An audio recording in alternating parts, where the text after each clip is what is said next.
In his second inaugural address, President Obama made reference to two major historical events whose anniversaries we are celebrating: the 150th anniversary of the Emancipation Proclamation and the 50th anniversary of the March on Washington.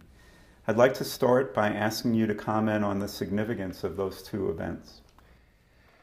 Well, the anniversaries in 2013 of the Emancipation Proclamation, the 150th, and then the 50th anniversary of the March on Washington, obviously have a kind of symbolic connection with each other. At the March on Washington, Martin Luther King, at the beginning of his famous I Have a Dream speech, said, "We have come here to cash a promissory note, the promissory note of emancipation." 100 years after the proclamation was issued, he said, African Americans were not fully free. They were still, in 1963, subjected to numerous forms of discrimination. They could not vote in many southern states.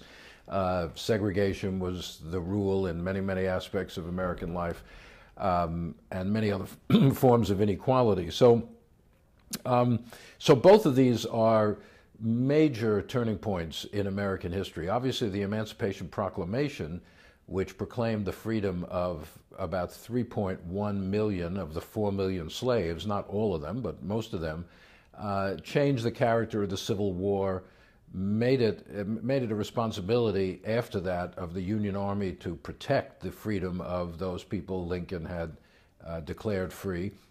The March on Washington comes as one of the high points of the civil rights struggle of the 1960s. It brought to Washington maybe 250,000 black and white Americans.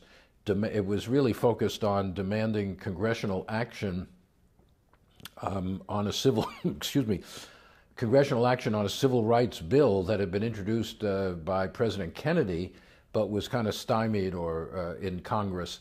But it also galvanized, or dramatized, I should say, for the whole world, the importance of this issue and the depth of public support in many parts of the country for civil rights.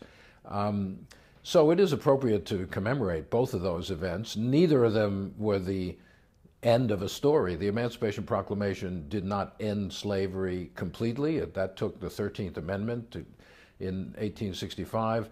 And the March on Washington did not achieve civil rights. It did propel forward the civil rights measure in Congress, but these were moments in long struggles, both of them, but still extremely important symbolic moments in the struggle for racial equality in this country.